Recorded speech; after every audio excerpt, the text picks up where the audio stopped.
Hello, fellow humans. Thank you for joining me for the first episode of Will to Folly.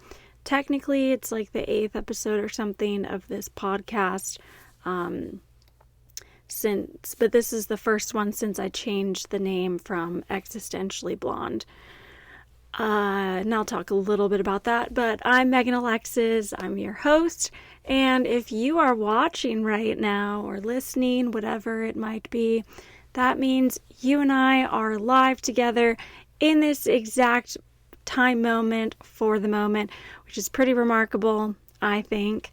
So while you and I are here inhabiting our feeble, corporeal vessels, I'm gonna use each episode to take up one question about why we humans act, think, and feel the way that we do. We're definitely going to encounter various trials, tribulations, foibles, follies, and reminders of our mortality along the way, because I think that's important. Since sometimes it takes remembering that we die in the end to kind of just get our heads out of our asses and focus on what really matters. And so with that said, I know it's been a while since I last uploaded an episode. We had a family crisis here. People were in and out, and coming and going, and then we were visiting different family members. So in general, recording just wasn't practical for a while. Fortunately, though, things have returned back to semblance of normal, and we're back in the closet, literally, not figuratively. So I also changed the name of the podcast. I just felt like Existentially Blonde was a mouthful. I got sick of saying it, and honestly, the blonde part maybe would have been cuter, I guess, if I weren't pushing 40. I just feel like I've outgrown it. I don't know, it just feels like it was too young for me or something. But Will to Folly, I came up with it. It's a play on Nietzsche's concept of will to power. And we'll talk about that another day, I'm sure. But it's the same channel, same old episodes, just a different name. All right, so now that that's out of the way, let's get into it. The question that I want to take up today is relevant to what has been going on in my life, so I'm sure you guys can relate, though, because this is common for all of us. But the question is, when does changing course mean giving up? And when does it mean that you were actually just paying attention? I made the definitive choice that I'm not going to continue down the path toward licensure to become a licensed clinical psychologist. I did earn my doctorate a little over a year ago in clinical psychology. So I still am technically a psychologist, and I intend to continue doing research projects on the side, but clinical practice just isn't going to be the center of my career. Most of my time is going to be spent reading, writing, researching, and just turning the ideas that I care about, ones that I think are important and interesting, into something useful for a broader audience. You all. So hence this podcast. Like a lot of big decisions, it wasn't an easy one. And I can get into all of that and just sort of my own process another time, because I think it might be helpful, especially for those of you who have to deal with or who have had to deal with frustrating bureaucracies and institutions, especially academic and government institutions, and, whatever other similar setting that you've been in for a long time and realize it's just not for you. But I think it's important to look into these things and reflect on it.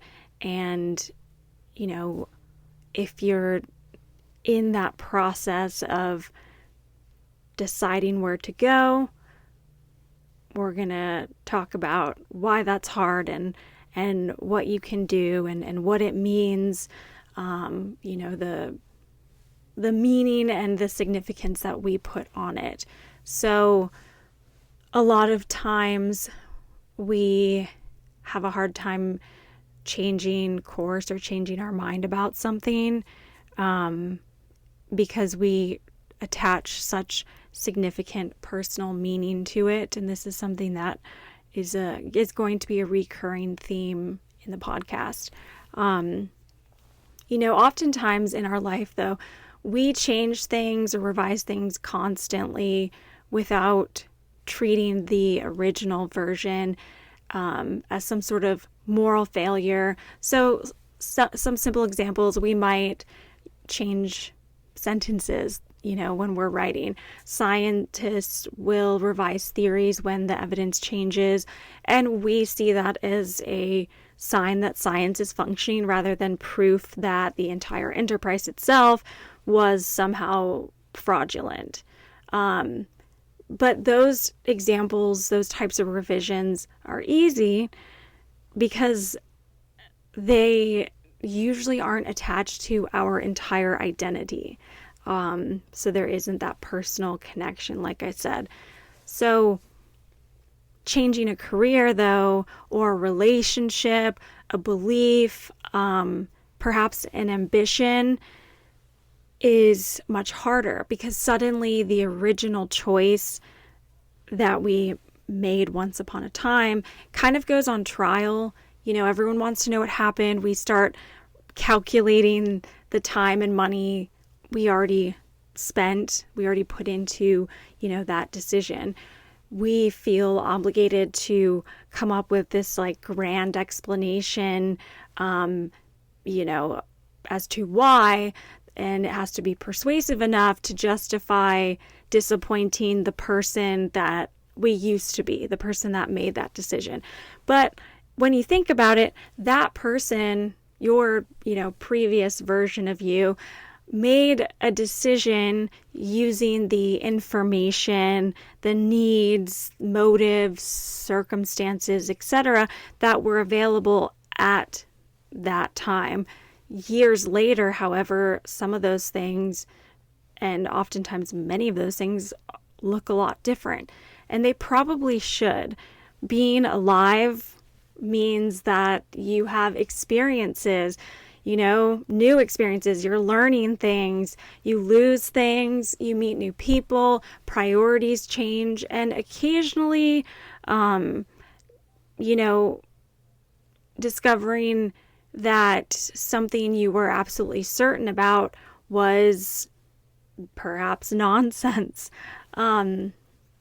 So a former version of you may have chosen the current course that you're on sincerely and with earnesty and for perfectly defensible reasons. That doesn't give that version, however, that old version of you, this sort of permanent jurisdiction over the rest of your life. That's kind of ridiculous when you think about it. Those experiences should remain instead as memories, perhaps valuable lessons you learned, habits you picked up or formed, consequences, but they're not instructions. It's not a formula for the rest of your life.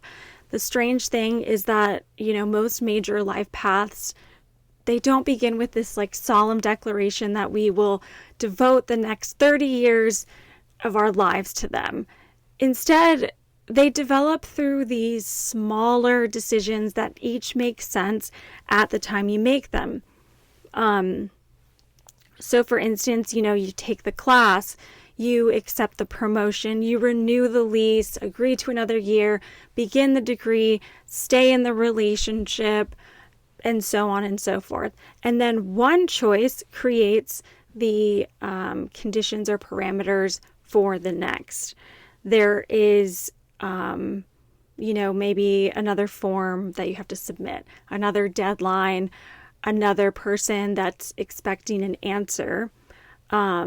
Eventually, continuing becomes this sort of default, and you may stop asking whether you still, want that path, because the next step is already sitting there in the queue, waiting, for you to take it, right? This is more or less, this is accretion, right? Small additions that gradually become something much larger. So you can think about like even a junk drawer, a bureaucracy, but even, a life plan as well. All those things can form this way. Nothing sinister has to happen. Each individual decision may be perfectly reasonable. But as time, money, identity, other people's expectations, as those things accumulate, continuing starts to feel less like a decision and more like the natural order of things. Changing direction becomes the thing that requires an explanation. And that sort of brings us to this idea of the sunk cost principle. That's an economics term. We basically continue investing in something because we've already spent so much time, money, resources, or effort on this thing, even when the future costs may actually exceed the future benefits. Okay. It's an important concept. I think it's helpful to think about and consider. But the problem is that staying in whatever situation doesn't recover what's already been spent. The investment is gone either way. Rationally, it shouldn't determine the next decision. Psychologically, however, being the irrational creatures that we are, it determines an enormous number of our decisions, right? And we see this all the time. So instead of asking, after all these years, how could I stop now? The better question should be, or maybe, is another year worth what it will cost? So notice the distinction between those two different questions. You see this everywhere. Someone stays in a job because leaving after they finally earned the promotion that they wanted would make all the misery that they've already had to deal with, prior to that promotion. Suddenly it all feels pointless. 5 years in a relationship, as another example, becomes 8, right? And then somehow the fact that leaving has become harder then gets interpreted as evidence that staying must be the wise choice. Or perhaps someone remains loyal to a political party long after that party has abandoned the principles that attracted the person in the first place. And they decide to stay because maybe changing allegiance would require them to visit years of arguments, perhaps, campaign donations, friendships, and possibly, like an embarrassing or unfortunate collection of knickknacks and bumper stickers and or embarrassing social media posts. But, this this happens with completely trivial things too. For instance, I cannot seem to leave a book unfinished. I have spent precious hours desperately waiting for a book I hate to magically redeem itself, because apparently, the first 500 pages I already sacrificed, demand that I put in, further tribute. Maybe a new character. Well, it's not even that, actually. It's because usually it's the tone and the style, and the writing that is the reason that I like or dislike a book. So essentially the author would have to suddenly become a whole different writer 3/4 of the way through. And that just doesn't happen, right? So for me, it's like the idea of abandoning a book when it's obviously not going to get better, in my opinion, it just feels like a form of defeat, as though I'm like allowing this author who probably died 150 years ago or more to mock me, from their grave, or it's like I'm just gravely disappointing them, when really, who the hell cares? It doesn't matter. Just, I shouldn't be wasting more time on it if I hate it. But this is the psychological part of the sunk cost theory that is interesting to me. The investment isn't merely financial. Effort becomes meaningful. We start to feel that changing direction discredits everything it took to get where we are. It's sort of as though choosing a different future means that we're admitting everything behind us was just totally wasted. But an experience doesn't become worthless simply because it leads somewhere other than where you expected it, to go in the first place. My own training in psychology, just to go back to this, because I think it's a good example. So I spent roughly 10 years studying and working with patients across all different settings and with unique, diverse patient populations. I earned a doctorate and, multiple master's degrees. And now I've decided not to make clinical practice the center of my career. This doesn't erase the decade that came before it, though.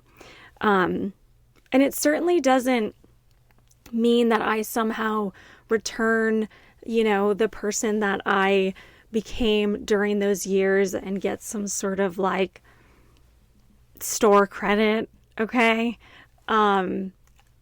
I learned really invaluable things.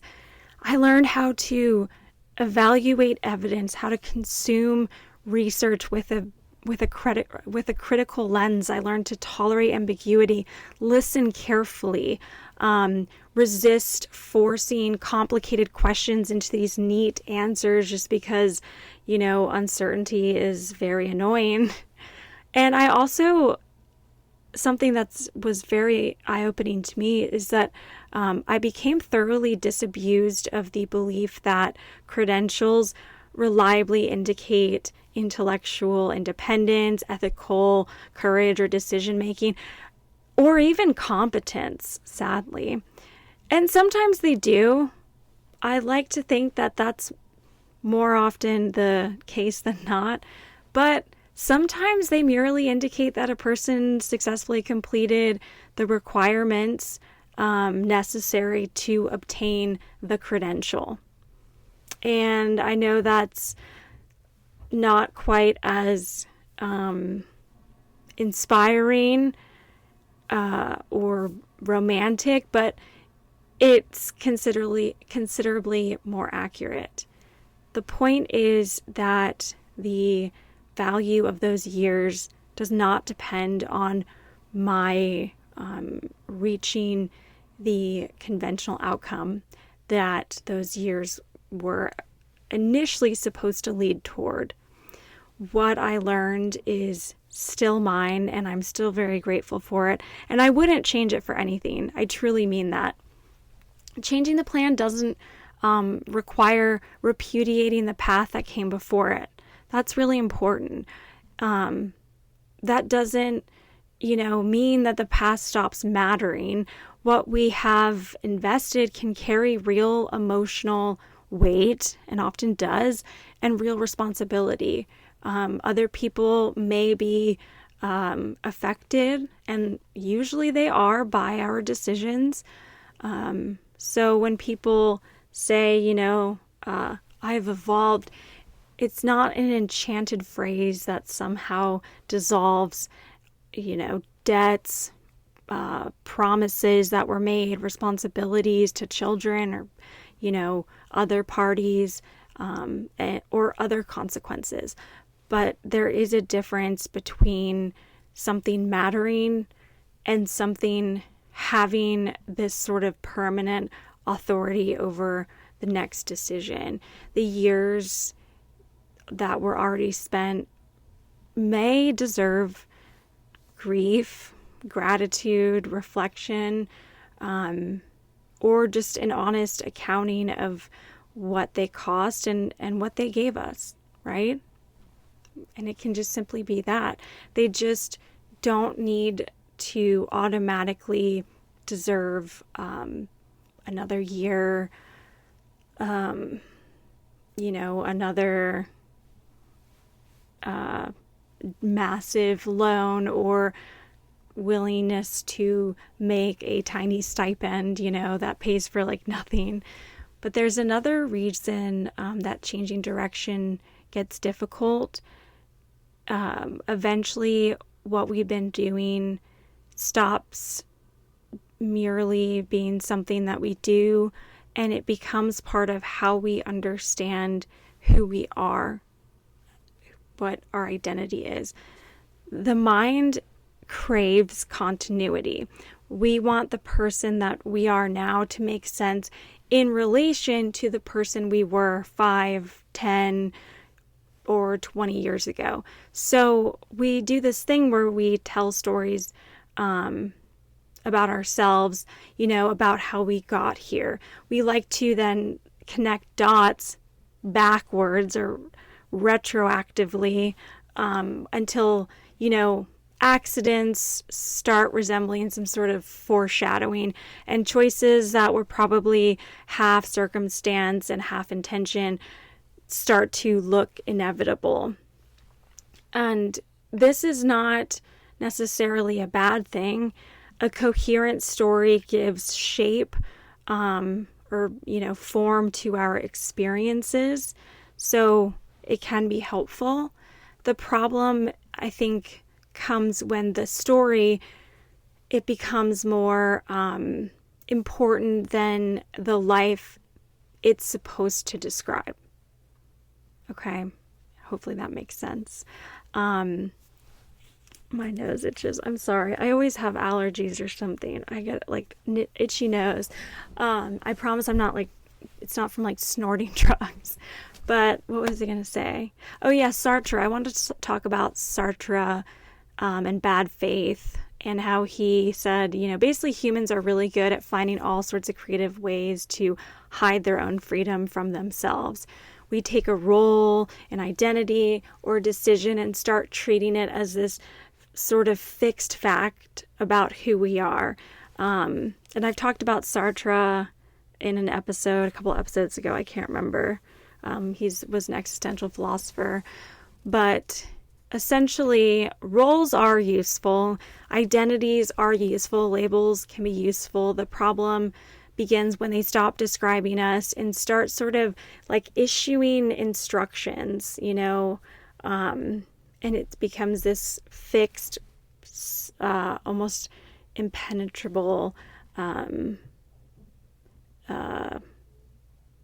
enforcer of what must be done. So for instance, you might say, like, I'm the dependable one. That's how you see yourself. And you might genuinely care about keeping your word and being someone that others can count on. It can also mean, though, that you have built so much of your personality, your character, your identity around never disappointing anybody, that you've started calling your fear of conflict a virtue. It's kind of what that people-pleasing phrase, what that means. The danger is when we allow a noun to, like I said, just begin issuing orders for everything.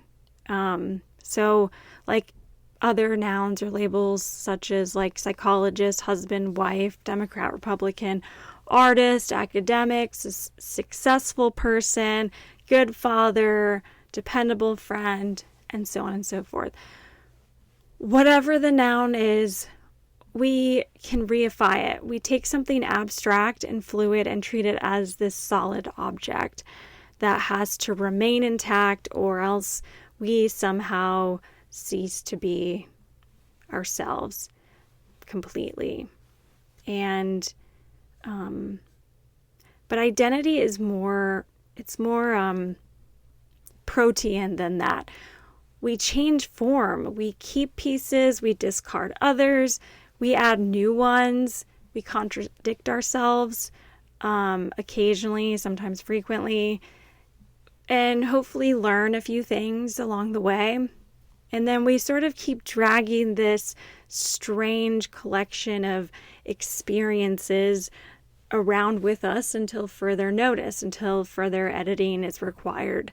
So a former ambition can therefore shape you without retaining this ownership of you.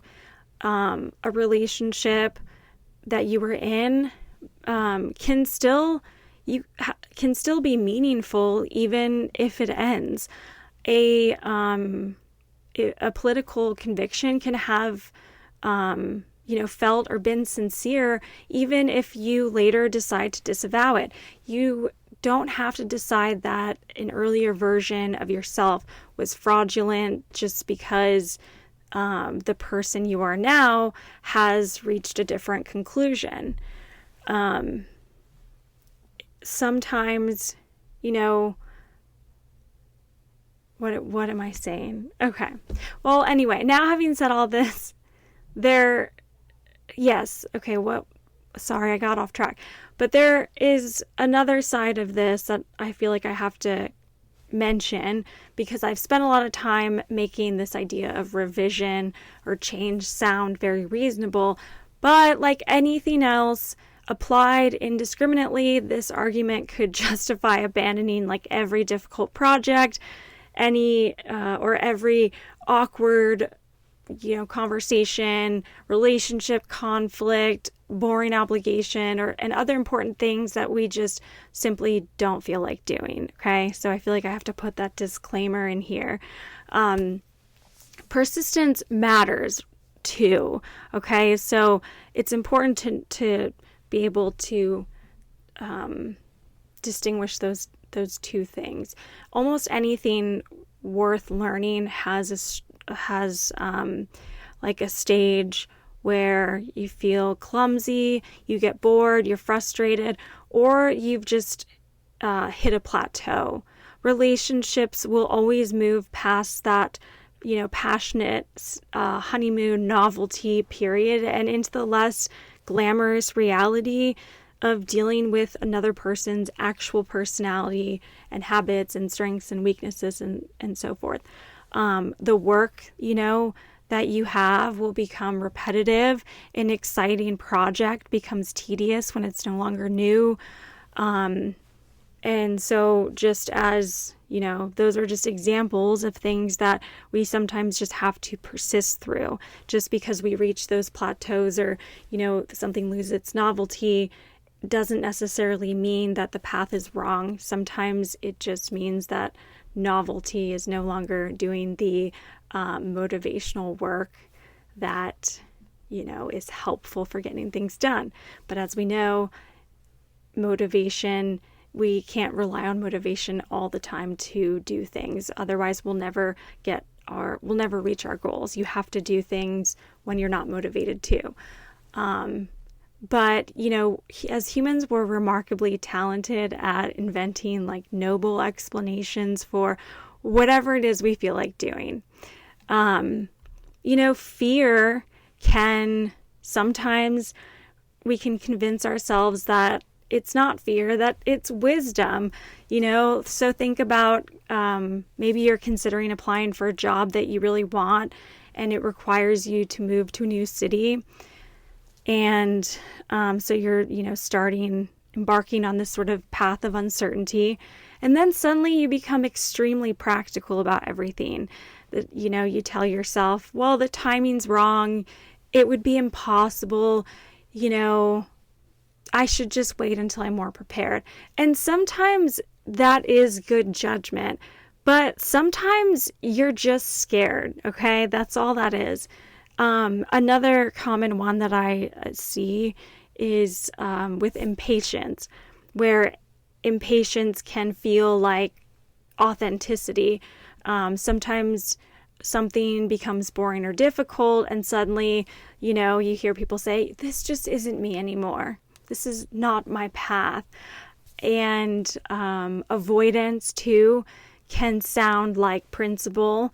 Maybe you call it protecting your peace or setting a healthy boundary, when what you actually mean is that you do not want to have an uncomfortable conversation or admit that you contributed to a problem or risk hearing something that you would rather not hear about yourself.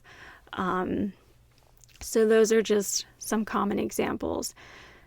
But we can fool ourselves in the opposite direction, which is the direction, I talked about at the beginning as well. So staying in whatever situation can sound noble for equally unflattering reasons. Maybe you continue pursuing a career that you no longer want because changing course would somehow mean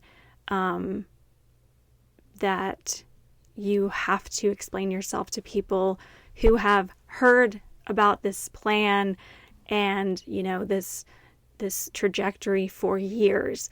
Maybe familiarity gets mistaken, and oftentimes does, for loyalty. Or maybe you're someone that has been or felt needed for so long that it's part of your identity. So if you leave, say, a relationship, somehow you feel like that means you're no longer valuable. Maybe continuing is just easier than having the conversation that's required to stop. Because for many of us, that it sounds silly, but it's actually really hard for most people. So there's no really clear answer to knowing which one, is right or wrong in these situations. You can have outgrown something and also be exhausted. You can know a relationship should end and still be angry, scared, sad, unsure. You can want a different life while also trying to escape something difficult in the one that you already have. Okay? These are real things, guys, and they're real struggles that we all have. The question can't simply be whether staying feels bad or leaving feels good. The issue is more about what those feelings are telling you and whether you're giving them more authority than they deserve. Okay? So pay attention to that. I don't think there is a reliable formula, unfortunately, for sorting all this out. But there's a few questions that you can ask yourself that make it harder to, I guess, hide behind sort of vague explanations. If for instance, you could ask yourself, if I had not already invested the years, money, effort, or identity, and, all these other things into whatever this current situation is, would I choose it still today? Another one has the current feeling you're experiencing, has it remained consistent across different circumstances and moods, or are you reacting to something that is merely temporary? If I stay in this situation, what exactly am I expecting to change? And what reason do I have to believe that it will change? What would I choose if I did not have to explain the decision to anybody else? It's just me and there's no one else and no explanations necessary. So these are just kind of some guiding questions that have helped me, and I think they can be really helpful. None of them are going to obviously guarantee an absolute honest answer. We're perfectly capable of reasoning our way toward whatever conclusion we already prefer. But they do at least force us to get more specific and to be more reflective than just simply, it just doesn't feel right anymore, or I've come this far, so I have to keep going. This is also why I think the word revision is probably just better to use than when people say, I'm reinventing myself, or I have to reinvent myself. If you care about words, some do, some don't really. It just depends on who you are. But I just think reinvention sounds like you have to suddenly become a completely different person. It's like new career, new city, new relationship, new identity, and somehow the old version of you has just been completely disposed of. But that's usually not how that works. It's not what happens. As an example, you can move somewhere new and still be someone who's impatient, insecure, avoidant, conflict averse, disorganized, or whatever else you were before you packed up your stuff and relocated. You can change careers and retain the same relationship to achievement or perfectionism. Another example, a big one that is common, you can leave one relationship and then recreate the exact same patterns and problems in another. That's a very common one, and we'll probably talk about that when we talk about relationships. But changing the external thing doesn't automatically change whatever it was that you were contributing to it in the first place. Sometimes changing direction really is the right decision. You still have to bring, however, yourself with you, right? You don't just reinvent yourself and become a whole new person. So that's why revision makes more sense to me, because it includes and accepts what came before, and you don't have to discard this other person you were and then feel all this shame about it. A marriage can end without requiring you to conclude that everything was fake, that the love was fraudulent, whatever. You can leave a career similarly without declaring that all those years that you spent, getting an education and working and being an intern were a complete waste. You can also change a belief without pretending that you never sincerely believed it. Sometimes candor does require admitting that we were wrong, and there's something that's refreshing about that and honest. We can say that we stayed for reasons that, looking back, we don't particularly admire now, or that we wanted something mainly because maybe other people wanted it for us. And we're social beings, so that's a common one too. There are things we look back on and think, honestly, I probably should have figured that out sooner. But that's hindsight. I think we tend to be hard on ourselves a lot of times with that kind of thinking. But remember that figuring it out later is still figuring it out, okay? There's no rules about the times, so don't get all bent out of shape about that. We get ourselves into trouble, though, when we expect the past and the present to agree, as though the person you were at 25 and the person you are 10 years later at 35 must want the same things, or that one of those versions was mistaken about their own life. Like, that's just ridiculous. And there's no absolute truth about these. Are just narratives that we tell ourselves in our minds, right? We can just reconstruct them and reframe the stories we tell ourselves as much as we want. So just like chill about it, as time goes on, you meet people, you lose people, you learn things, you have experiences that you couldn't have anticipated. Like I said before, priorities change. Maybe something that you thought would matter forever turned out to not really matter at all. And, or something, you barely considered before is now really important to you because of experiences that you had or the person that you've developed into. So it would be weirder and more concerning to me if nothing changed for you in like the course of 5-10 years. The goal is not then, remember, to make your life look perfectly consistent in retrospect. It's just to be honest about what still makes sense now, about who you are now.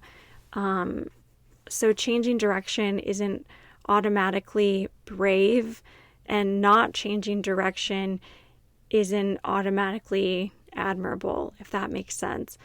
Sometimes leaving is actually just avoidance, and sometimes staying is fear. Sometimes the mature choice is to tolerate this sort of difficult period without treating every unpleasant emotion as proof that you're living the wrong life, or that this is no longer who I am anymore. And again, sometimes you genuinely just don't know yet, and that's okay. It's just a process. And that's probably the least satisfying answer, but it may be the most honest one. You may just need more time, more information, or enough distance from the immediate emotion or situation to kind of figure out what actually persists, to just be able to step back and sort of observe what's going on can be really helpful. So that leaves me with a question I want to leave you guys with. Think about, what in your life are you still actively choosing, and what are you continuing mostly because at some point in time it just sort of became the default. I think that's a good question to reflect on. Maybe it's a career. These are common ones, career, a relationship, a political or religious belief, some role, or any role that you've occupied for so long that you sort of stopped asking whether it still fits for you.